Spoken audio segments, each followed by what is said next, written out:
This video is a bit different from my usual videos. It's an interview I did with Matthew Ford from the Swedish Defense University, and it's about the role of smartphones in modern warfare. In my day job, I am a military analyst at the Royal Danish Defence College, and I'm working on a project about smartphones and the role that they have played in the war in Ukraine. And there are many different ways that the smartphone has influenced the way that we are waging war, and I think it's pretty clear that we don't yet have sort of a comprehensive understanding of all the ramifications of that. So on the one end of the spectrum, we see the smartphone being used for just purely military purposes. So there are different apps and platforms that function as a kind of battle management system. And here the smartphone makes it much more affordable, and it makes it possible to get many more users onto those platforms. So you have soldiers having access to all that information that just a few years ago you would have to be in a headquarters or you would have to be in a big ops room to see that. And you also have soldiers being able to input information into the battle management system with their smartphones because they can utilize all the connectivity and the sensors that they have in this piece of technology. But that's just one aspect of how the smartphone influences warfare. We also have the whole open source intelligence community, and the smartphone makes it possible to invite civilians to contribute to the warfare by passing on relevant information to the armed forces, and they can use the smartphone for that. So for example, Ukraine has set up a chat bot that you can talk with on Telegram where you can report observations of Russian forces. Matthew and I talk about that in the interview. So this is an example of how many more people can participate with an active role in the war because they have this device that is connected to the internet. And then, of course, lastly, we have the whole aspect of information warfare and how this war is so much playing out also on social media, but also in the mainstream media, and how both Russia and Ukraine are trying to shape the information space so that they look good.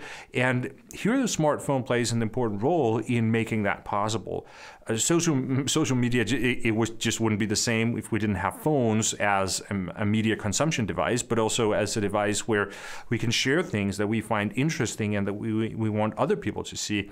So I know 40% of you guys watching this right now out there will be doing it on a phone. I'm not one of those YouTubers that sort of obsess about my analytics, but I looked up that number for this video. So I really think the smartphone plays an important role in modern warfare, and that it's one of those things that we need to know. We need more research about it. So when I saw Matthew published an article titled Ukraine, Participation and the Smartphone at War, then I was immediately interested. I thought it was a conversation I also wanted to bring onto my YouTube channel. So I reached out to Matthew and asked if he would be willing to do an interview about it and tell about the article and his research, and he was kind enough to say yes. So just to fill you in on the background, Matthew Ford is a researcher at the Swedish Defense University. He has a PhD from King's College in London, and he has specialized in questions of military innovation and most recently, the role of smartphones in warfare. He has written a book called Radical War, where he and his co-author, Andrew Hoskins, try to look at how war studies and media studies can play together and how that can improve our understanding of how warfare works in the age of the smartphone. So with that, on to the interview. Matthew Ford, thanks for taking the time. I wanted to talk with you because you have written this article called Ukraine, Participation and the Smartphone at War, and it really combines two of the things that I think are changing the world most at the moment. The first one is the war in Ukraine, which is reshaping the security structures in our part of the world. And then the other one is the smartphone, which I also think is really impacting our societies and changing the way things are done in a way that is more profound than I think most people are aware of. And so also when we have these big changes in society that the smartphone will do, then that also changes the way warfare works. So I thought it would be interesting to have this conversation. People might be interested in hearing about it since you've worked so extensively on the topic. So could you perhaps start by describing how it is that smartphones are changing the world? Anders, thank you very much for having me on. I'm very grateful. Yeah, I've been doing this for a bit now. I started working on connectivity and war in 2019, and I was working on it with a friend and colleague who specialises in media and memory studies, Andrew Hoskins at Glasgow University, and we were interested in trying to bring war studies and media studies into closer conversation with each other, principally because we concluded that most of the things that we were watching when it came to studying war was stuff that we were seeing through our smartphones, through connected devices, really. And so the question was really, how do we bring those disciplines into conversation in a way that normally they don't? War studies, I think, military studies, for understandable reasons, focuses on military power, military units, how they're organized, how war is conducted in kind of very traditional, maybe that might be a strong, inappropriate way. The focus is on kinetic stuff and organizing war kinetically. And I think that's fair enough. But, there's a whole field of research in war studies that brings war and society into closer conversation. And in that respect, it seems to me that those sorts of conversations tended to not pay attention to media in particular and how mediated our experiences are by digital devices. And that seemed to me really obvious. It's all around us. When you go to, you walk down the streets of Copenhagen, or sitting on the tube in London, or you're anywhere in Europe or North America, I mean, anywhere in the world, to be honest, people are looking at their phones and they're using it to chat with their friends and their family, and they're using a variety of apps and other bits of software that allow them to connect and go. I mean, and so much of life is online via these smartphone apps that it just seemed odd that we weren't paying much attention to it when it came to thinking about war, especially. And, if you think global war on terror terms, especially as so much of the warfare over the last 20 years has been war amongst the people. If people are using smart devices or online, and you're going to put soldiers in that kind of circumstances, then, they're going to get recorded. It's a bit like watching a riot in anywhere, anywhere in the world. There's always someone with a smartphone recording the police, and the police are using a smartphone, or even sometimes, maybe they're using a digital camera of some kind to record the protesters. And, then you can put one's for evidential purposes in a court or something, and the other is, to broadcast the demands of the protesters or whatever. So, this is happening all the time. You put soldiers in that mix, what happens? And it didn't seem to me that, it didn't seem to us that many people were asking that kind of question. And so that's where we jumped off into this. And smartphones, I was looking at ITU, the International Telecoms Union, which is a UN agency, set out the levels of connectivity in the world, and pretty much everywhere is connected. Everywhere is connected. You can get a 3G signal pretty much anywhere. 4G, in some places. 5G, obviously, we were watching 5G networks roll out over the last 2-3 years, and 5G networks are making the Internet of Things possible. And we've got to be attentive, it seems to me, to those waves of digitalization that are happening, those waves of connectivity happening, because it's shaping what we can know under what circumstances, and with some people being more connected than others. So, that's shaping the body of knowledge, but literally. So watching that, and then watching smartphone penetration in the marketplace, not everyone has a smartphone, for sure. People are still using 3G or Symbian-driven phones. And there's a degree, it's interesting to watch the degree of, moral panic, I think, in some quarters about how the smartphone is a device that, can facilitate forms of abuse or other, just in civil society more broadly. So on the one hand, it enables people to engage with each other, but then it becomes a vector through which people can, communicate with kids or, post misinformation, disinformation messages. And there's a sort of, it's interesting to watch over the last few months, at least in Anglosphere media anyway, the sort of, we need to get off our smartphones. They're enabling us, but they're also becoming a source of, they're an ambiguous device. They can create a moral panic at the same time. It's just interesting how this device is also, it combines so many different things, right? That you have in your pocket. It's the potential of communicating with family, friends, those things, but it's also just whole media consumption. You can produce media. You have all the sensors collected also in this device that you have in your pocket that used to be, many different sensors that you would have to somehow combine. It's like, if we talk about the war in Ukraine and take that as an example, because I think really the Ukraine war has been an example, or many people have said that what we see there is new in many ways. And especially in the initial phase of the war, we also had a lot of stories about how the Ukrainians were utilizing this smartphone technology. And it was mentioned as one of the reasons of how they could sort of stand against the Russian forces, which on paper were much stronger. And so if we look at how they have used the smartphone and maybe take that as an example of how smartphones are changing warfare, what would you say is the most sort of important to notice? So I think, the key thing about the device is that you can publish, you can produce media, you can publish it online, and you can consume it all from one device. So and as you say, Anders, there's it's got a mic, a camera. You can be geolocated.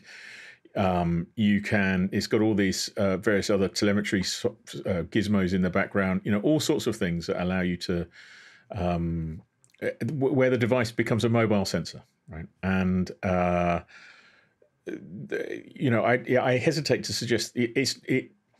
You're right. There's been a lot of really new things that have been going on in Ukraine, right? And at the same time, there's been a huge amount of dumbass munitions being thrown at the front line. And because it's a kinetic fight as much as it is one where you've got a lot of digital stuff. But I think, it would be silly to misrepresent Ukraine as just a kinetic, it looks a bit like the First War or the Second World War or Iran-Iraq War or, because there is this digital layer over the top of it that, you just can't avoid, really.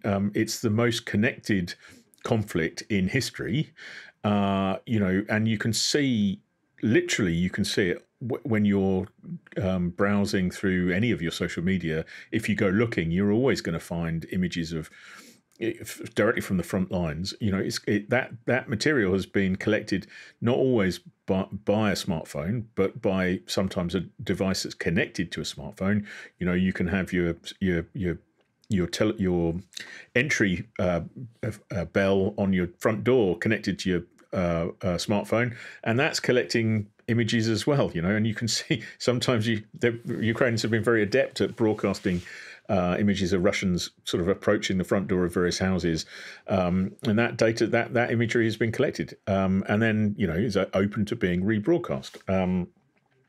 So on the one hand, it's looking like a war that armed forces have traditionally trained for, but on the other, you're seeing stuff in a way that you've never ever been able to see. I don't think, even 10 years ago, the idea that you might see drone footage of artillery being adjusted onto an enemy position, or a mortar team, and then broadcast all over the web, that is new. And in that respect, it's that the levels of digital connectivity that make this a very new thing, and I think, it's. On the one hand, it's new, of course, but there are antecedents to it, I think, that you can witness across Syria and Iraq, over the last 10 years. You've seen it, you sort of started to see it in Libya, where people were broadcasting live over some kind of web connected device, which was then feeding battle damage assessment information directly back to a NATO open source intelligence cell, which was then, making sure that OSINT team had better information than the other traditional intelligence collection communities within the various headquarters. So there's a long history, but people have sort of downplayed it, or certainly war studies have downplayed it in the context of thinking about adaptation and military adaptation or force transformation, depending on where you are in the military innovation studies type literature. But in Ukraine, the devices kind of enabled people to connect to a crowd-funded app produced by the Come Back Alive Foundation that had that effectively allowed people to send pictures and geolocated imagery of Russians, which it would be melded in with a fusion cell somewhere, intelligence fusion cell somewhere, which could be combined with artillery and an Uber style artillery approach to fire missions, and it. That I think that's a function of Ukraine's unique innovation ecosystem, where since 2014 they've been at war but unable to access all of the Gucci gear that might come from Western armed forces. So they've had to innovate amongst themselves. And the interesting thing is that they've done that, yes, within a framework sometimes that has eventually been established by government, but also independently as individual participants, as individuals, as non-governmental organisations that have tried to shape how they can conduct war using everyday devices, mundane devices like the smartphone or tablets or whatever. And that might have started off with we need to broadcast something via WhatsApp, to we need to elevate that to the next level, and the next level is having our own dedicated device, dedicated app that we know is encrypted and all the rest of it that can help us with extending the kill chain, the sensor kill chain out into the civilian population more broadly. Because if the armed forces are using these devices, then why can't civilians? And then you've got a much more potentially resilient kill chain, although that has all sorts of implications, which I don't think we've actually worked through, but it's a remarkable thing to see, actually. Yeah, so I think if we just break it down a bit and say what is it, how is it actually we see this being used in Ukraine? I think there are different apps, and maybe it would be a good idea to just sort of highlight some of them. So we have some of these applications that are developed for the military itself, right? So we have some battle management systems, for example, running on tablets on the front line and being connected with Starlink, sort of broadband, and then they can use that to track where our own forces, where's the enemy, where these kinds of things. We have apps that include the civilians in the kill chain, as you mentioned. We have these things where you can report, I saw a Russian here, or I think my neighbor is a collaborator, or what have you. You can report all kinds of things like that. We have those apps that are meant for to improve air defenses, right? You have civilians can point their smartphone at a drone they see flying by, and that information goes directly into the combat management system. Many different applications like that, and I guess also combinations of it, because if you talk to any Ukrainian soldier, they will tell you, we use those apps that are sort of bespoke for that, but then we will use Signal or Discord or like these kinds of things for alongside that. So you have many different things that tie together and create this sort of web. They're lashing together systems, and it's kind of understandable. They don't have the investment opportunity. They don't have American levels of cash available, and they're lashing things together that they think will work in different circumstances. And, some of that's analog and some of that's digital and some of that's, how dynamically they can do the digital depends. If you get out your smartphone in the middle of a firefight, you give, well, that's not practical. If you're in a fixed position and you use your smartphone, then you've created a signal that can be picked up with through the various ints. Straight away you're going to make yourself vulnerable. So why would you? Do you carry your smartphone? No, absolutely. People are being told explicitly not to. But do soldiers carry their smartphones?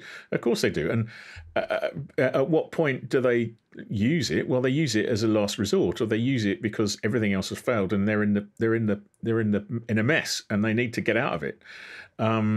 Which makes them vulnerable, but at the same time, might even solve some problems. And then, 10 kilometers beyond the front line, they're back on their phone, they're playing a game, they're watching a film, they're connecting to society more broadly, they're trying to decompress, and they're using the same device all over again. So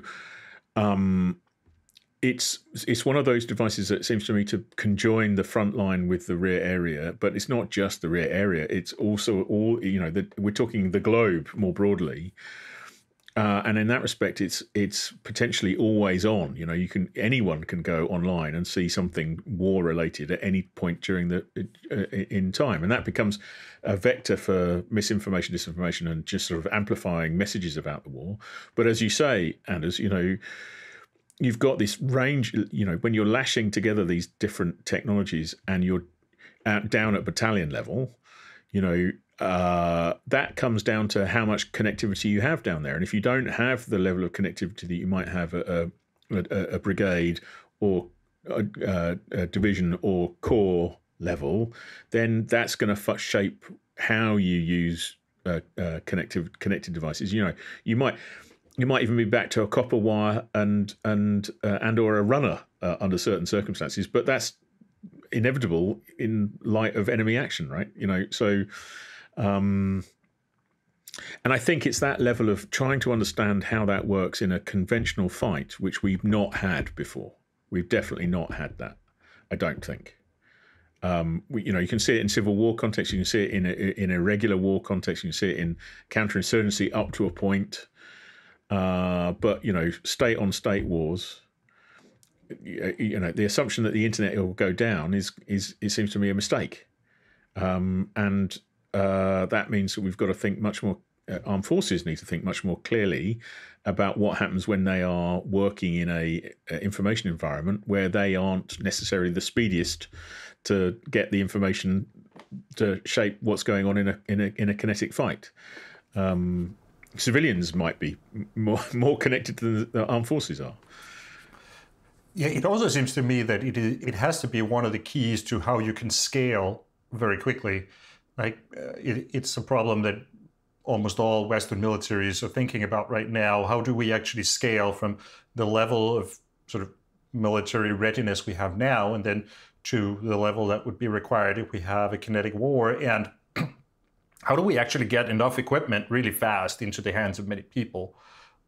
Using the devices that they have already seems much more practical than having these special, maybe better military devices, but if you don't have enough of them and you can't produce them because everyone needs them now, then you have to embrace this technology. You can't just say we will close down everything.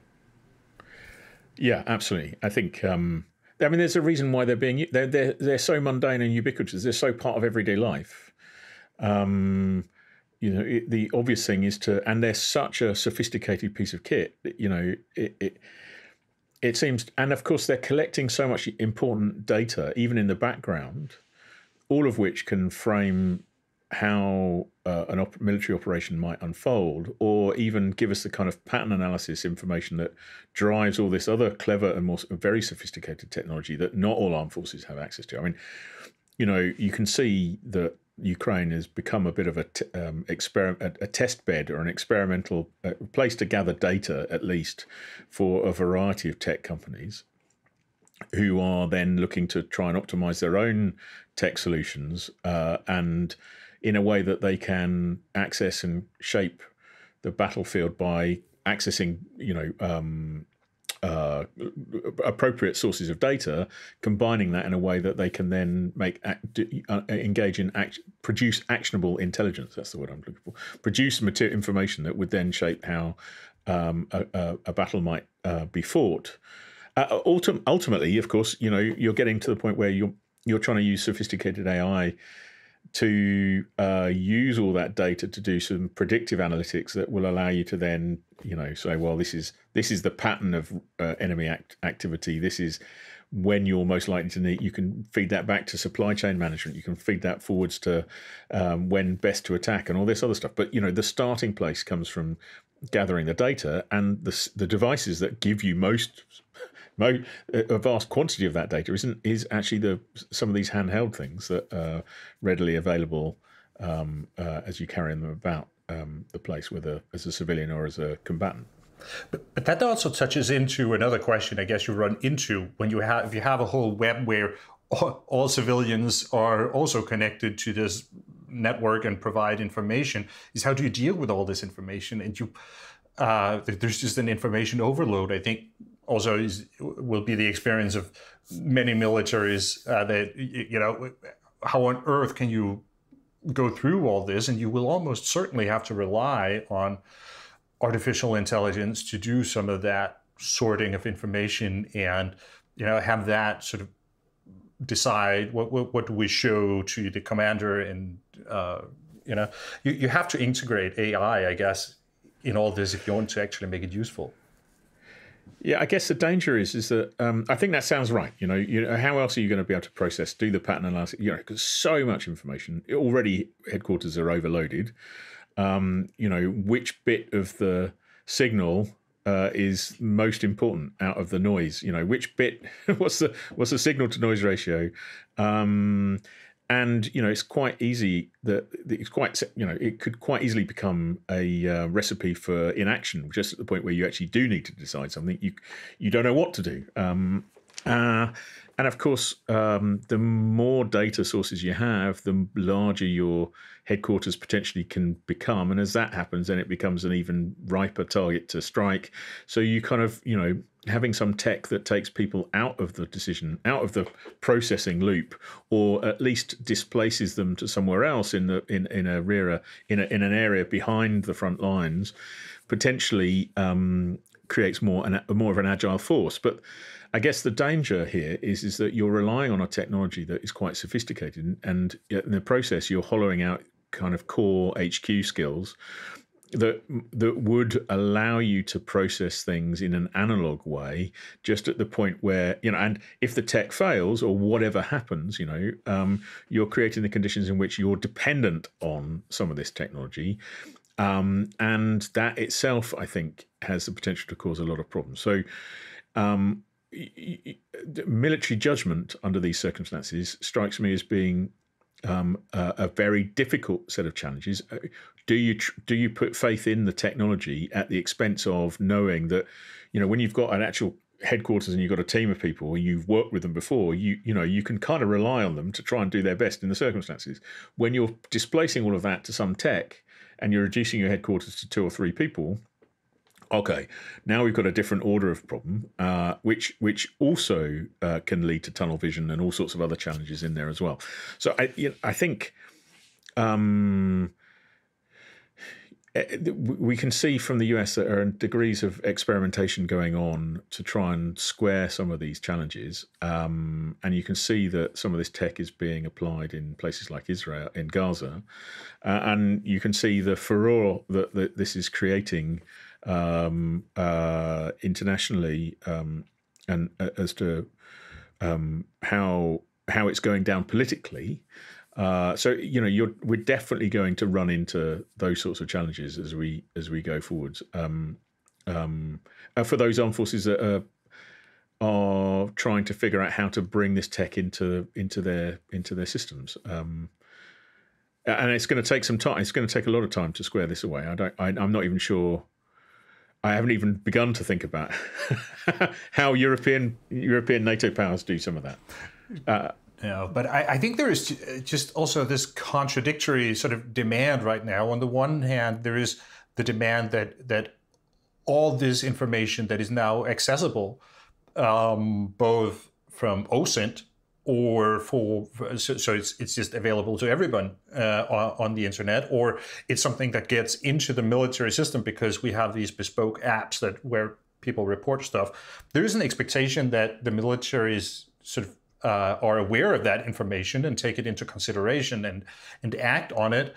But on the other hand, we also see the development where headquarters have to get smaller, they have to be more mobile, they have to be more agile, because otherwise you're not going to survive on the battlefield if you have these massive headquarters with hundreds of people that are just in big camps. So you have to have smaller headquarters, but at the same time you have to integrate all this new information. So I don't know how to square that circle, but it's definitely something we see right now, and the militaries are struggling with.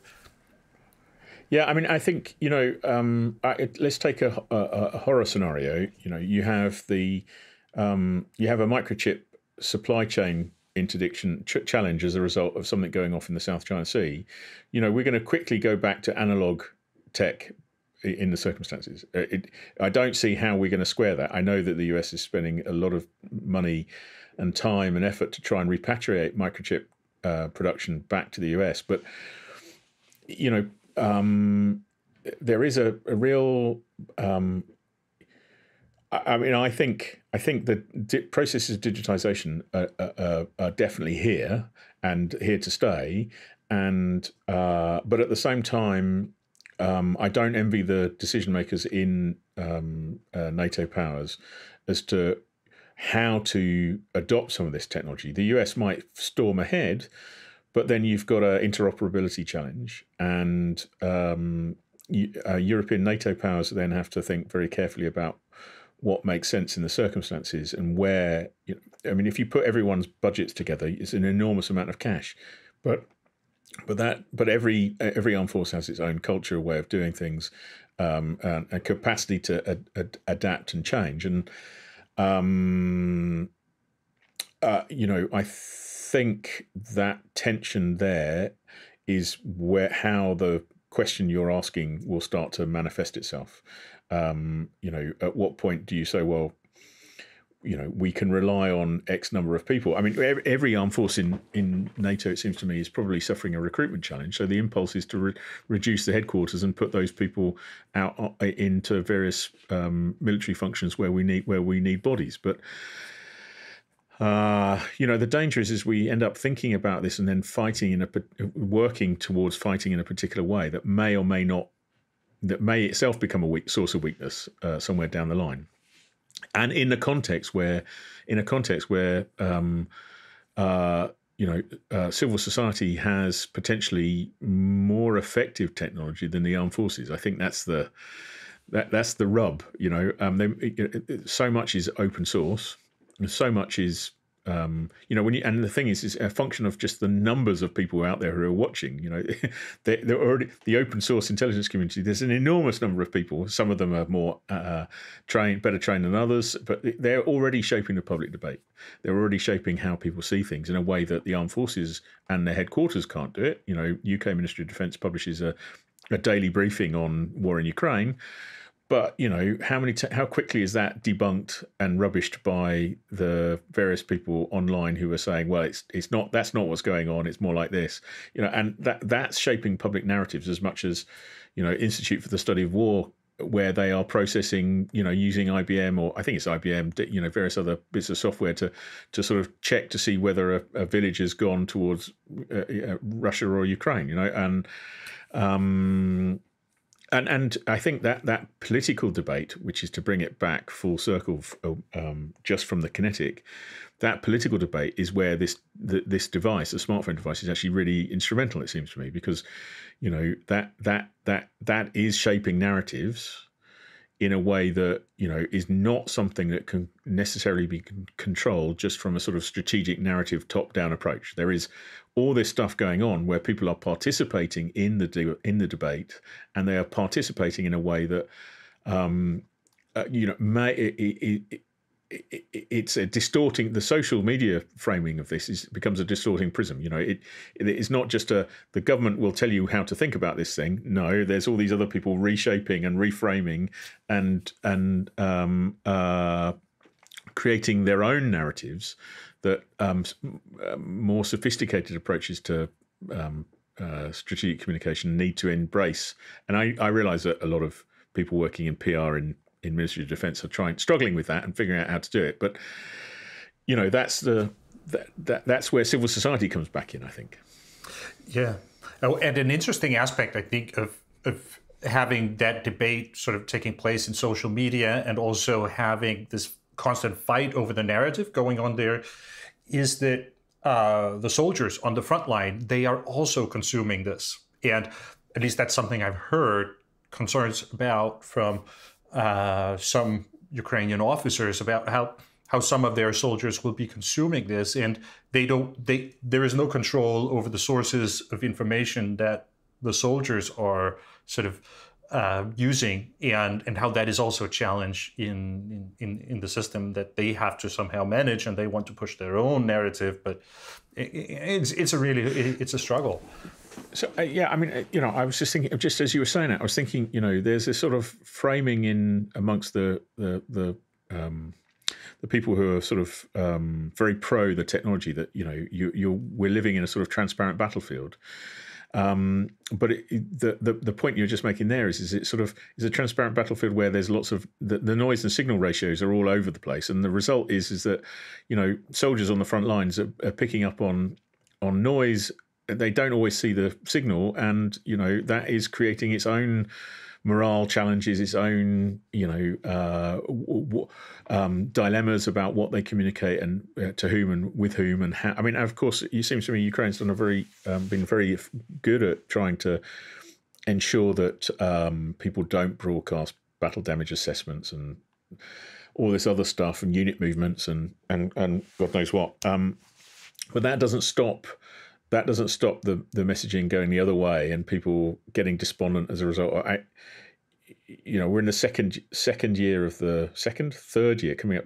the war, and the mood music online has changed significantly, and it doesn't surprise me. I don't think that people might be responding to that, especially as they've been watching the US Congress figure out whether they will or won't provide military aid to Ukraine. I can see that definitely creates a even more sense of distress about the position that Ukraine and Ukrainians find themselves in.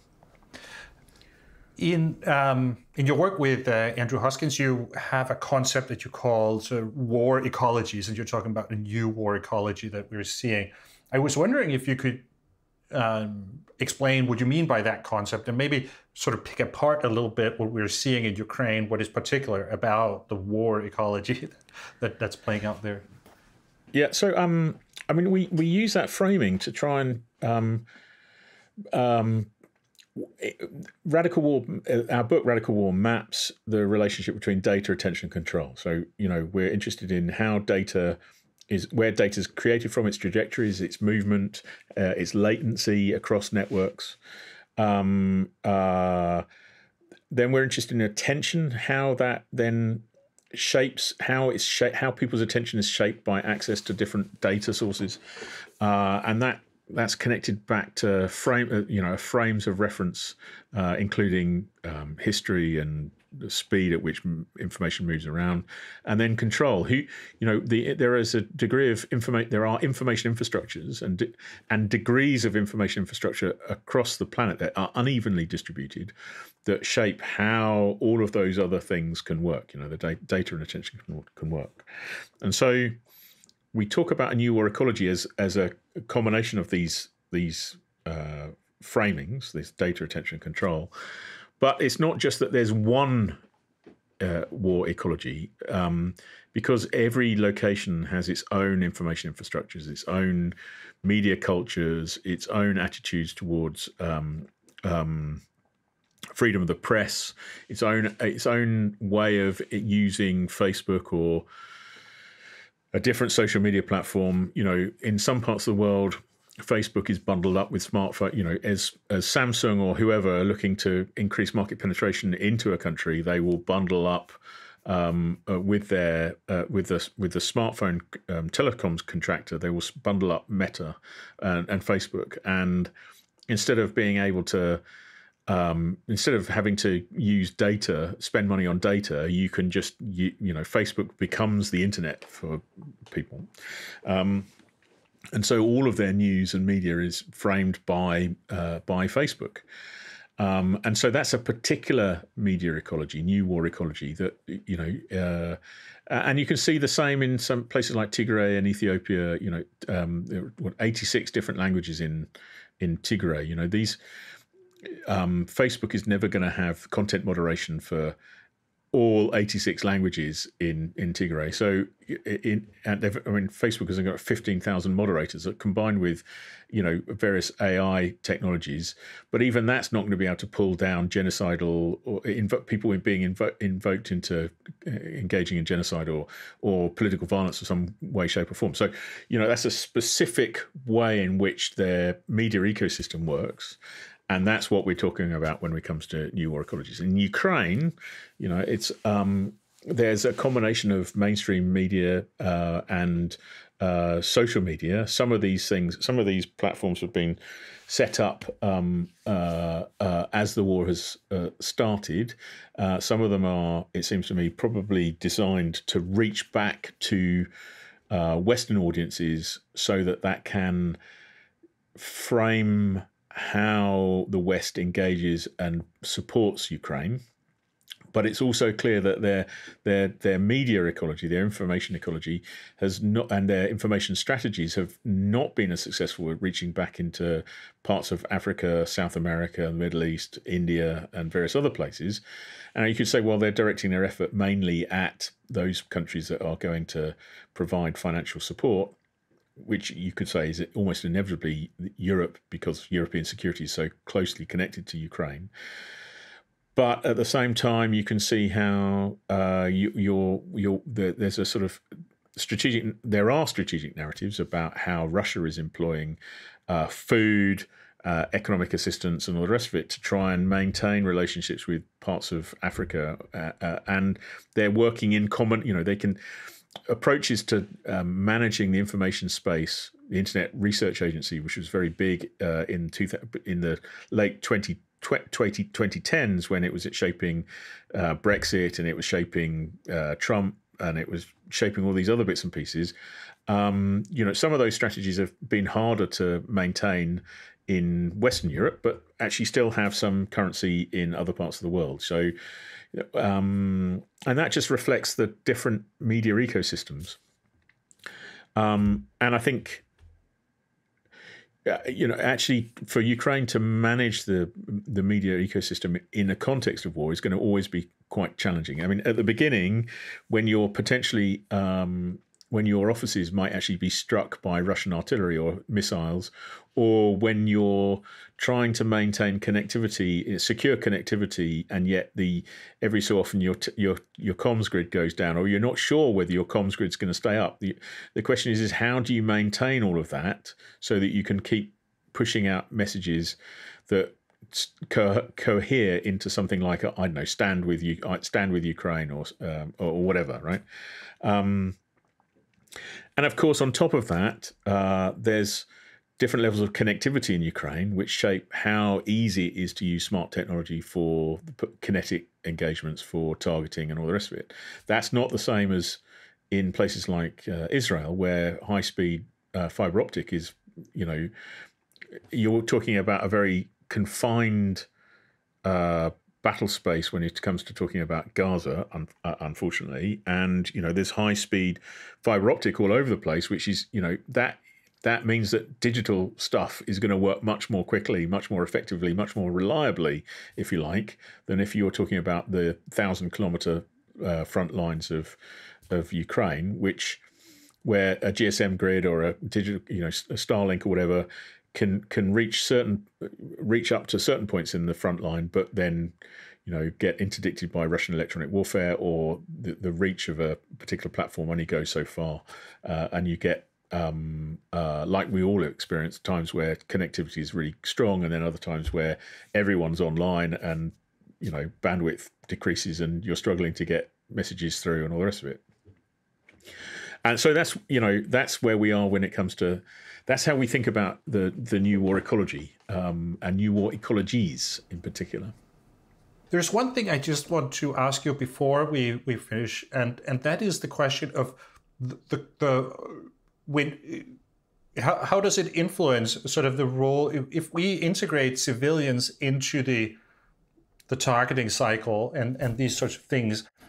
The question of when do civilians become legitimate military targets? So I guess it's a kind of humanitarian law kind of perspective here, or at one point do we blur the lines so much that it becomes okay to start shooting at civilians? And because these are some examples we have seen from Ukraine where people with smartphones have been targets of Russian forces. Yeah.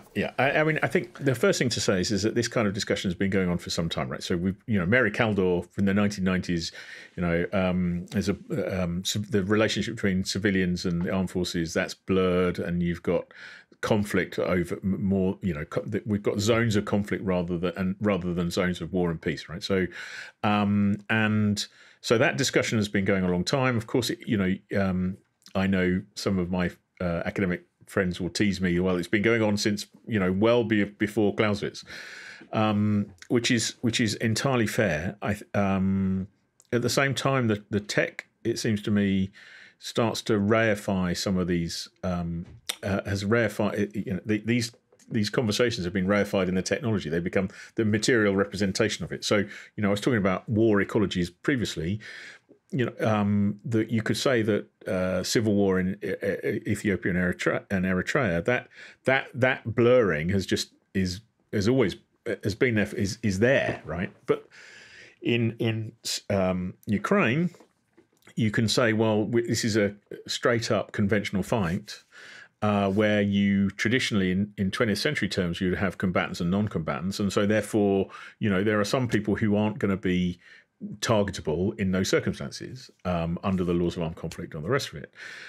Except, as you say, Anders, you get to this point where the tech itself has the capacity to blur out at what point you're a combatant, right? So, and I don't think the rules on this are clear.